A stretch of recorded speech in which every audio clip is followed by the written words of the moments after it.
Good afternoon students. 7th class geography का chapter 4 करेंगे air.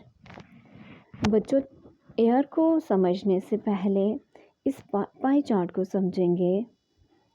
देखो बच्चों, जो एटमॉस्फेयर है, एयर को अच्छे से समझने के लिए हमें एटमॉस्फेयर के कंपोजिशन को समझना होगा। एटमॉस्फेयर में कौन कौन सी गैसेस पाई जाती हैं, एटमॉस्फेयर कौन कौन सी गैसेस से बना हुआ है।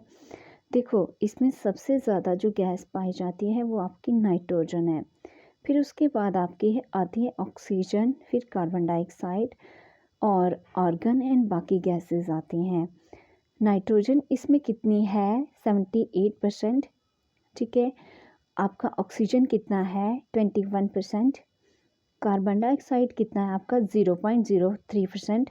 ऑर्गन कितनी है आपकी? 0.93%। और बाकी जो गैसेस पाई जाती है इसमें छोटी छोटी जो है वो 0.04%। देखो बच्चे, अब इसमें तो ये बोल दिया है कि कौन सी गैस कितनी पाई जाती है। अगर एटमॉस्फेयर में ये सब गैसेस हैं तो इनकी कुछ इम्पोर्टेंस भी होगी। अब मैं इनके बारे में आपको थोड़ा थोड़ा बताऊंगी। सबसे पहले हम ऑक्सीजन की बात करेंगे। ऑक्सीजन 21% है। ऑक्सीजन जो है वो एटमॉस्फेयर में क्यों ज़रूरी है? अब लोग सभी जानते होंगे बच्चों कि ऑक्सीजन जो है हमारी लाइफ के लिए बहुत ज़रूरी है। सभी जानते हैं, इसको हम प्राणवायु भी कहते हैं। अगर ऑक्सीजन नहीं होगी तो हम जिंदा नहीं रह पाएंगे। ऑक्सीजन जो है इम्पॉर्टेंट रोल प्ले करती है बायोलॉजिकल प्रोसेस को चलाने के लिए। जो रिस्पिरेशन है, ऑक्सीजन जो हमारा रिस्पिरेशन आप सभी जानते होंगे।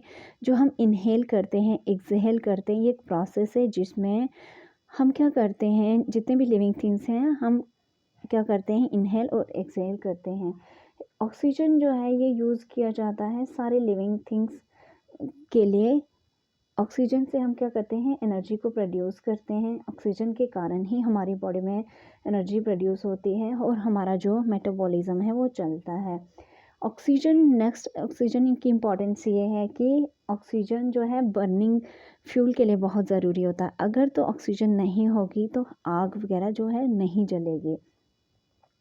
फोटोसिंथेसिस प्रोसेस होता है। फोटोसिंथेसिस प्रोसेस में क्या होता है, ग्रीन प्लांट जो होता है सनलाइट की मदद से, कार्बन डाइऑक्साइड की मदद से, पानी की मदद से जो अपना खाना खुद तैयार करता है। तो ये जो आपका ऑक्सीजन है उस फोटोसिंथेसिस प्रोसेस में भी बहुत मदद करता है। नेक्स्ट हमारा आता है कार्बन डाइऑक्साइड, जो है वो कितना है? 0.03% एटमॉस्फेयर में है। इसकी क्या इम्पोर्टेंस है? ये एक नेचुरल ऑकरिंग गैस है जो है लाइफ अर्थ पे जो भी है उसके लिए बहुत ज़रूरी है। ये कार्बन डाइऑक्साइड मैंने कहा था पहले, कार्बन डाइऑक्साइड भी जो है फोटोसिंथेसिस प्रोसेस के लिए बहुत ज़रूरी है। इसमें फोटोसिंथेसिस प्रोसेस में एक बार फिर से बताती हूँ कि जिसमें ग्रीन प्लांट जो होता है अपना खाना खुद तैयार करता है।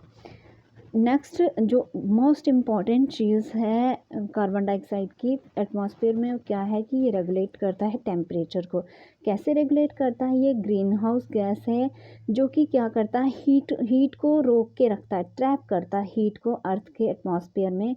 जो अर्थ प्लेनेट है उसका जो टेम्परेचर रेगुलेट रहता है, मतलब जितना चाहिए होता है उतना ही टेम्परेचर रहता है। अगर तो कार्बन डाइऑक्साइड नहीं होगा, अगर कार्बन डाइऑक्साइड एटमॉस्फेयर में नहीं होगा तो जो हार्मफुल सूरज की किरणें होती हैं वो रोक के नहीं रखता। अगर सारी किरणें अर्थ पे आएंगी तो अर्थ पे बहुत ज़्यादा नुकसान होगा, हम लोग जल जाएंगे, प्लांट्स लाइफ जल जाएगी, जितने भी लिविंग थिंग्स हैं अर्थ पे जल जाएंगे। तो देखो कार्बन डाइऑक्साइड की कितनी ज़्यादा इम्पोर्टेंस है।